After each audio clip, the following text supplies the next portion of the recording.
ये आकाशवाणी गोरखपुर है। अब आप सोनी निगम से क्षेत्रीय समाचार सुनिए। बुलेटिन में पहले एक सूचना। आज़ादी का अमृत महोत्सव क्विज श्रृंखला का प्रश्न कल सुबह 7:20 पर प्रादेशिक समाचार बुलेटिन में पूछा जाएगा। अपने जवाब हमें ईमेल ID airnews.gkp@gmail.com पर भेजें। जवाब के साथ अपना नाम, पता और फ़ोन नंबर अवश्य लिखें। और अब समाचार। प्रधानमंत्री नरेंद्र मोदी ने कहा है कि देश को आत्मनिर्भर और आधुनिक बनाना बेहद ज़रूरी है और इस बार के केंद्रीय बजट में देश को आधुनिक बनाने की दिशा में ले जाने के लिए कई महत्वपूर्ण प्रावधान किए गए हैं। भारतीय जनता पार्टी द्वारा जनहितैषी और विकासोन्मुखी बजट पर आयोजित एक कार्यक्रम में श्री मोदी ने कहा कि पिछले 7 वर्षों में सरकार के निर्णयों की वजह से ही देश की अर्थव्यवस्था का लगातार विस्तार हो रहा है।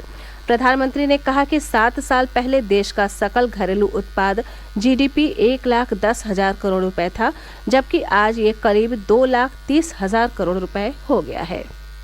हम सभी ने बीते 2 सालों में 100 साल के इस सबसे बड़े संकट का बहुत बहादुरी के साथ सामना किया।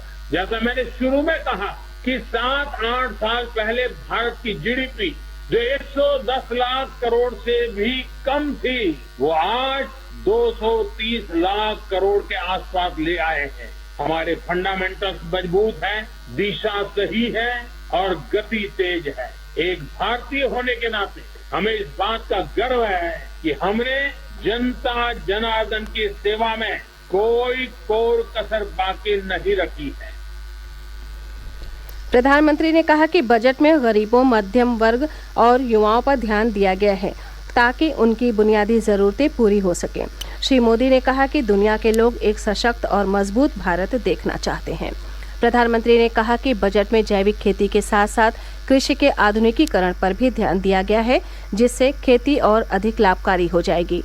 उन्होंने कहा कि केन बेतवा नदियों को जोड़ने की परियोजना से मध्य प्रदेश और उत्तर प्रदेश में बुंदेलखंड की तस्वीर बदल जाएगी।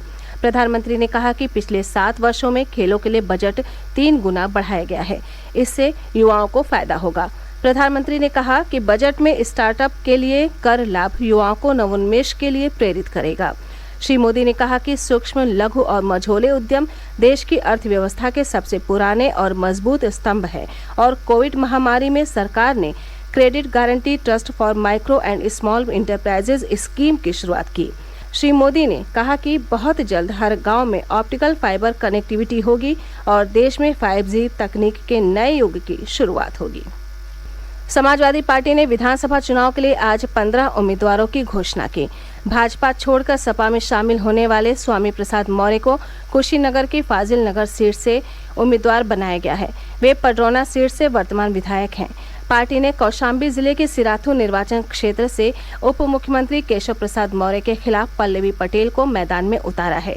इसके अलावा रायबरेली से RP यादव, श्रावस्ती जिले की भिनगा सीट से इंद्राणी वर्मा, श्रावस्ती से मोहम्मद असलम रायनी, बहराइच की मटेरा सीट से मोहम्मद रिजवान, प्रयागराज पश्चिम से अमरनाथ मौर्य, प्रयागराज दक्षिण से रईस चंद्र शुक्ला और बाराबंकी की जैतपुर सीट से गौरव रावत को टिकट दिया गया है।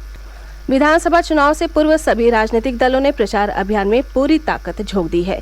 भाजपा के वरिष्ठ नेता अमित शाह ने आज बदायूं में घर घर जाकर प्रचार किया। उन्होंने जिले के सहसवान विधानसभा क्षेत्र में एक कार्यक्रम को भी संबोधित किया। पार्टी के वरिष्ठ नेता राजनाथ सिंह ने पीलीभीत में और मुख्यमंत्री योगी आदित्यनाथ ने मथुरा में एक कार्यक्रम को संबोधित किया। समाजवादी पार्टी के अध्यक्ष अखिलेश यादव और राष्ट्रीय लोकदल के प्रमुख जयंत चौधरी ने शामली में संयुक्त प्रेस वार्ता को संबोधित किया और गठबंधन के प्रत्याशियों के लिए वोट मांगे। वहीं बहुजन समाज पार्टी की अध्यक्ष मायावती ने आज आगरा में एक सभा को संबोधित कर चुनाव प्रचार की शुरुआत की। प्रदेश सरकार में मंत्री स्वाति सिंह ने कहा है कि भारतीय जनता पार्टी कभी गलत फैसले नहीं करती। उन्होंने कहा कि वे भाजपा परिवार का हिस्सा हैं। लखनऊ में आज संवाददाताओं को संबोधित करते हुए उन्होंने कहा कि पार्टी नेतृत्व उन्हें आगे जो जिम्मेदारी सौंपेगा वे उसे निभाएंगी। स्वाति सिंह लखनऊ की सरोजनी नगर विधानसभा सीट से विधायक है। पार्टी ने इस सीट से उनके स्थान पर पूर्व पुलिस अधिकारी राज राजेश्वर सिंह को टिकट दिया है। इसी के साथ क्षेत्रीय समाचारों का ये बुलेटिन समाप्त हुआ। नमस्कार।